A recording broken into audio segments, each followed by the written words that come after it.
Hola, hola queridos crossovers aventureros de los libros. Llegamos a la última semana del mes de octubre y terminaremos esta sesión con esas casas embrujadas, con esos espacios que nos generan molestia, que nos hacen palpitar el corazón. Y dime si alguna vez has entrado a una casa en donde tú sientes esa opresión, como si las paredes se estuvieran moviendo, como si te estuvieran observando, esa intranquilidad, ese frío que te recorre el cuerpo.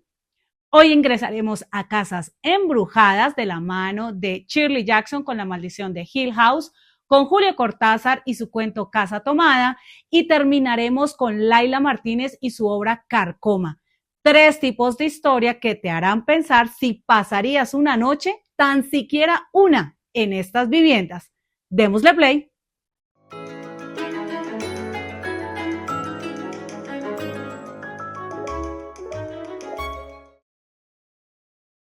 Esta casa, desde el primer momento en que nosotros nos introducimos en la lectura,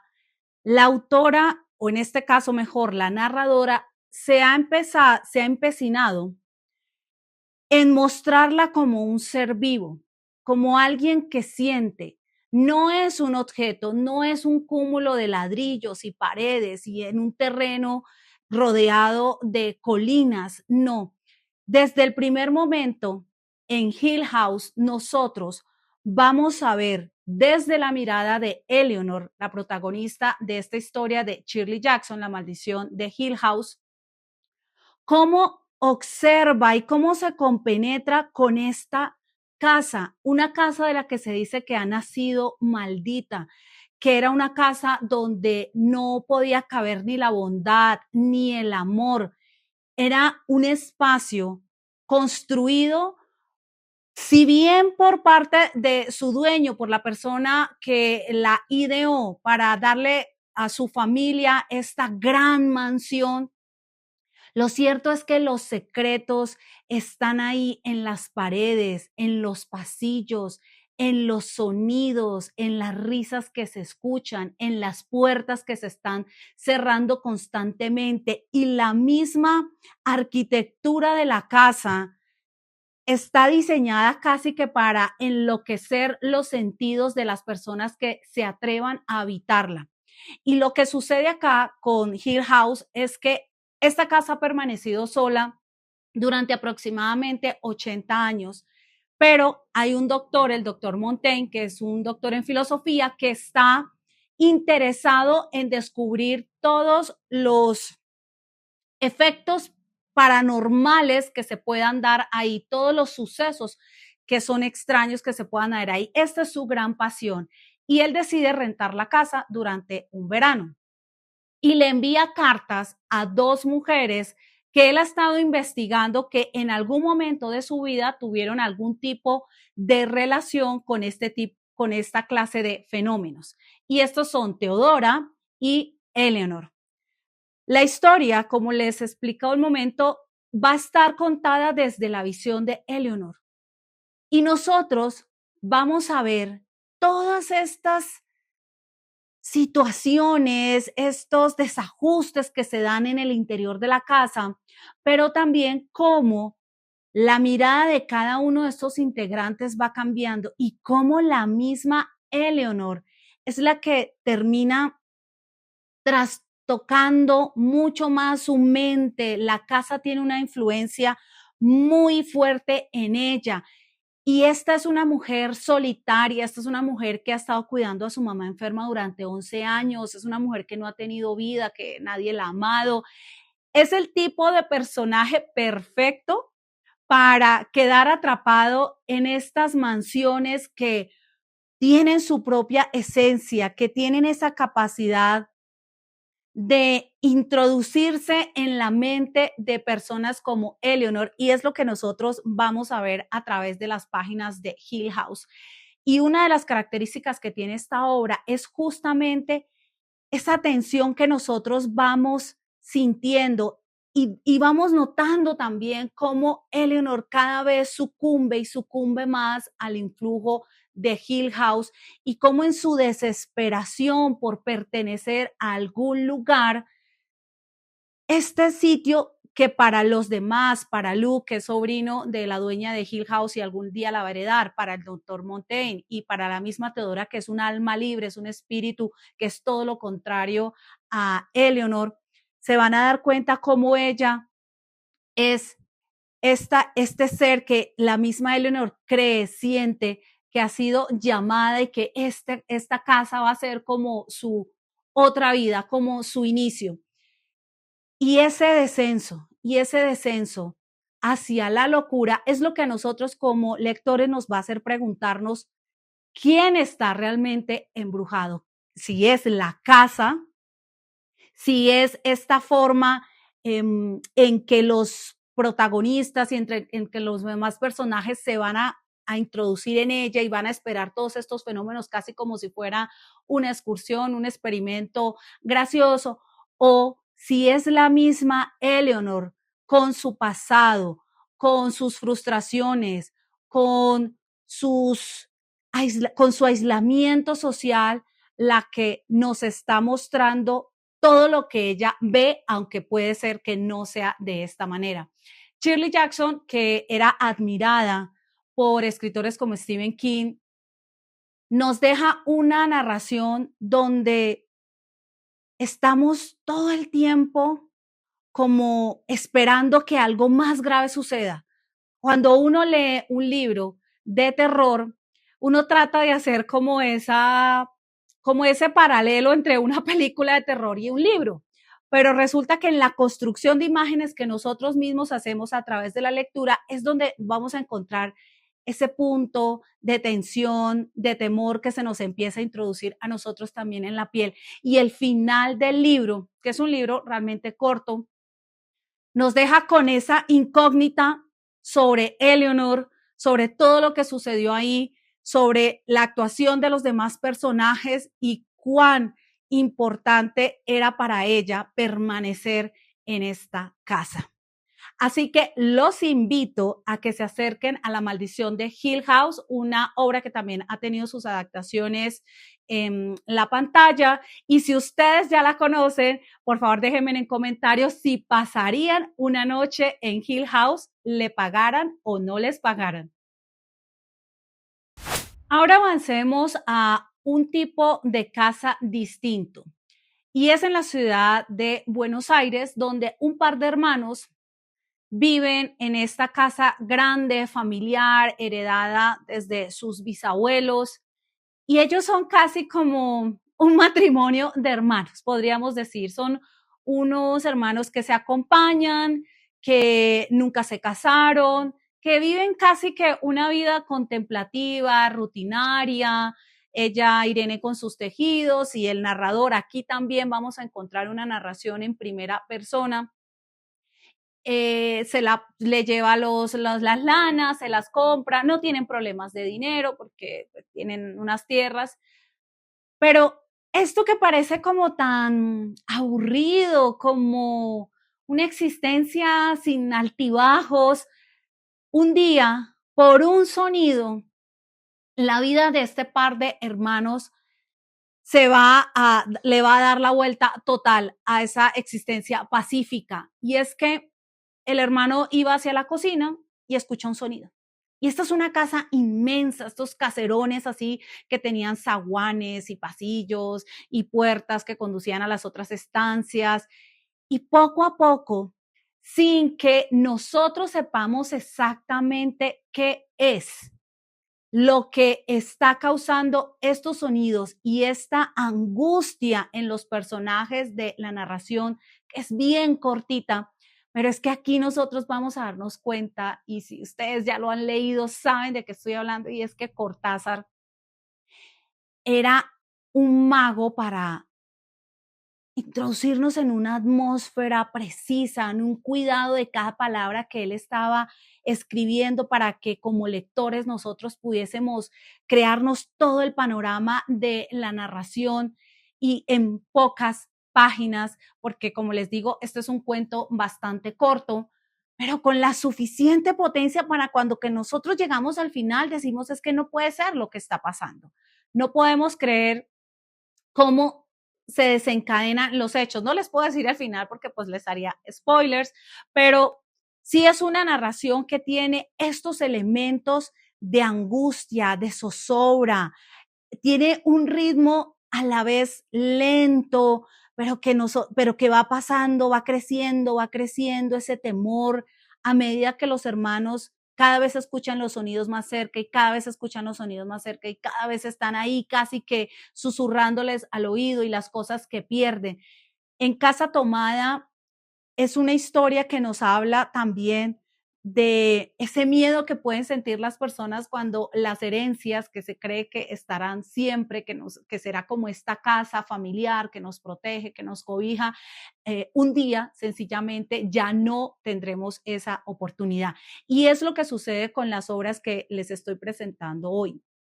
que las casas dejan de ser ese refugio seguro y se convierten en espacios de terror y de horror. Con Casa Tomada los invito sobre todo a experimentar cómo una literatura corta y potente es La huella de Cortázar. Y es un excelente cuento para aquellas personas que aún quieran leer algo de horror y de suspenso en este Halloween. Todas las familias guardan a sus muertos debajo de la cama. Esta historia que les traigo para cerrar esta sesión realmente me encantó. Es una obra tan bien escrita, con unas imágenes poderosas, con una trama que está diseñada para hacer crítica social, para mostrarnos todo ese horror que no está solamente en las casas, sino que se da fuera de estos espacios y aún así tienen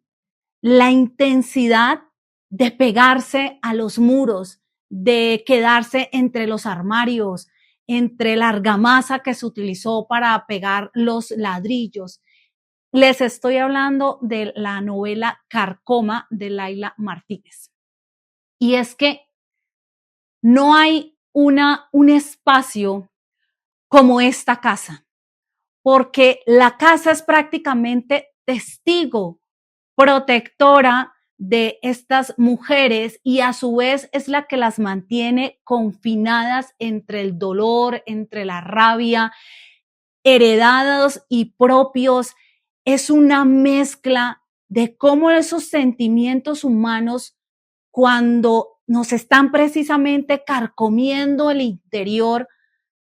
nosotros es como si nuestras propias energías, diríamos, como todo esto, aquello que nosotros estamos sintiendo, cómo se queda impregnado en los objetos, en las camas, en las paredes, en el suelo, en la escalera. Aquí esta casa se mueve, aquí los muertos son bienvenidos, son casi que se refugian en este lugar porque las mujeres de esta familia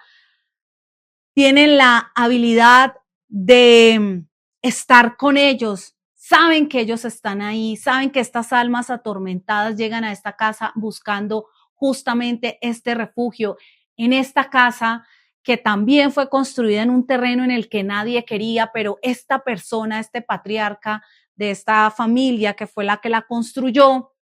obtuvo el dinero desde el dolor, desde la forma en que trataba a las otras personas, en especial a las mujeres. Aquí hay toda una unión de diferentes etapas de esta familia. Y está contada la historia a dos voces, la abuela y la nieta. Y la abuela a su vez va a contar la vida de su mamá y la vida de su hija y la vida de su bisabuela. Y vamos a ver cómo todas estas mujeres parecía que no pudieran escapar de un destino desastroso, de un destino violento. Y cómo esta casa, que es refugio y a la vez cárcel, porque es como si estas mujeres no pudiesen salir de ahí, como que y están destinadas también al final a estar solas. Dice, los hombres de esta familia se diluyen, se consumen como los cirios de las iglesias. Es que lo que les digo, o sea, esta historia tiene un lenguaje rico en metáforas, está todo el tiempo teniéndonos ahí presente a ver de dónde es que surge casi que estas maldiciones, por qué esta casa es así, por qué los muertos están casi que jugando con las habitantes de esta casa, con esta abuela y con esta nieta.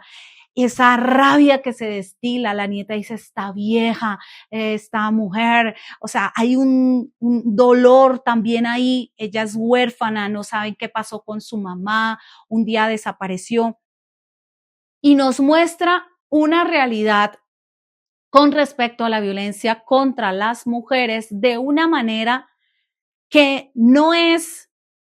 ni mucho menos como contestataria o panfletaria, sino que nos muestran situaciones que han pasado y cuáles son los vestigios de dolor, las marcas, el desgarramiento del corazón y del alma que queda en las familias cuando las mujeres de su entorno han sido violentadas, pero también nos habla del clasismo, también nos habla de este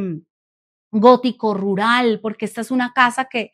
uno piensa que la narración está como allá en el tiempo, en un tiempo muy atrás, pero después nos hablan de un suceso que aconteció, que es lo que está mortificando a esta nieta y a su abuela y cómo los periodistas están ahí encima de ellas y cómo las redes sociales también empiezan a desbaratar la poca paz que estas mujeres tienen. Y es todos estos sentimientos de dolor, de impotencia, lo que nosotros vamos a encontrar en Carcoma. Justamente eso, cómo se nos va debilitando de una forma tal el espíritu que en esta casa se les cae el cabello, se les caen los dientes, se van dejando justamente poco a poco, su espíritu se va apagando, su espíritu se va apagando y es algo que resulta a la vez contradictorio porque es como ya he dicho en otro momento, como un refugio para las almas penitentes. Aquí la autora ha logrado construir una narración que nos genera todos esos sentimientos y que nos lleva a pensar también en todos los secretos familiares que cada familia tiene. No hay una familia que sea completamente un jardín de rosas, sino que por el contrario hay espinas que están ahí atravesando los corazones de los integrantes de la familia, de esos dolores heredados y de esas angustias y de las situaciones que vivieron en el tiempo y que sin solucionarse en algún momento también va a llegar el tiempo de la venganza. En Carcoma vamos a encontrar justamente esto, una casa que respira el dolor, la rabia, el sufrimiento de sus habitantes. Vamos a escalofriarnos con estas frases.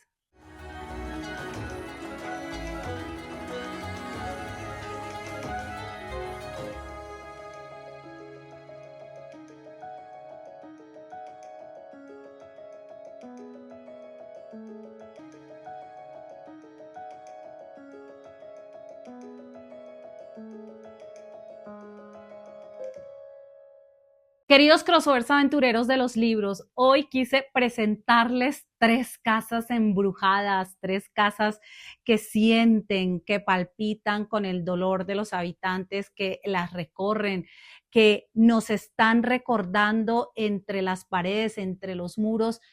que aquello que no vemos está ahí, que el dolor, que la rabia, que la desazón, que la locura, el aislamiento, la soledad, todo eso queda impregnado en los muebles, en la atmósfera que nosotros sentimos cuando ingresamos a un lugar. Y yo no sé si a ustedes les ha pasado eso, me lo dejan en comentarios si han llegado a una casa de un familiar o en algún viaje y entran y sienten de una vez como un peso en el alma, en el corazón y algo por allá en el subconsciente te dice sal de aquí porque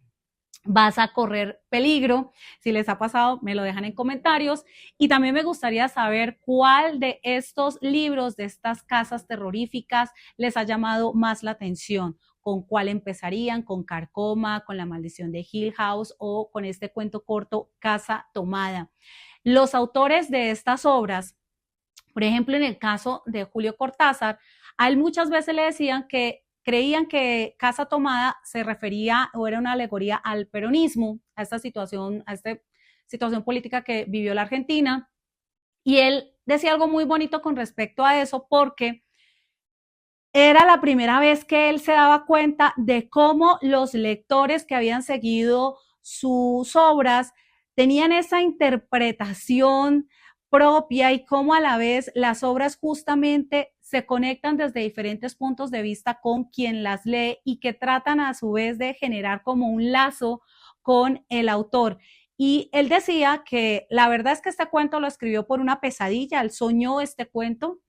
y tan pronto se salió de esta pesadilla, se sentó a la máquina de escribir, a redactarlo, pero que no descartaba justamente que todo ese ambiente político que estaba a su alrededor pudo haber influido en sus sueños, como algo así como de psicoanálisis.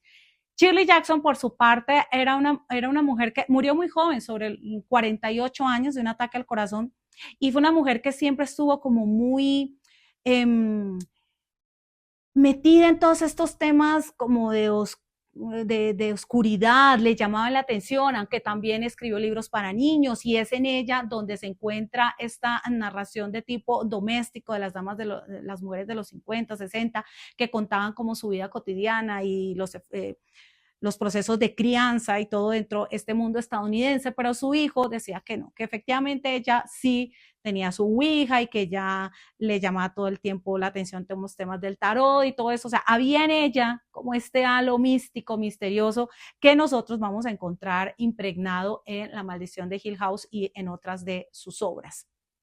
Y con Laila Martínez, esta se la súper recomiendo, o sea, las otras dos también, pero si una de estas tres obras van a escoger para leer, busquen Carcoma, no, o sea, les va a encantar y es un tema, como decía en la reseña, muy contemporáneo y a la vez que nos lleva hacia el pasado y a todos estos efectos que nosotros estamos viviendo y analizando hoy en día sobre los lazos familiares, sobre esos dolores heredados. Recuerden, como decía Jorge Luis Borges, leer es una clase de felicidad, aunque no lo crean con este tema de que les he hablado hoy. Si son nuevos en el canal, les doy la bienvenida y los invito también a que se suscriban y a que me dejen en comentarios a cuál de estas casas irían. Chao, chao.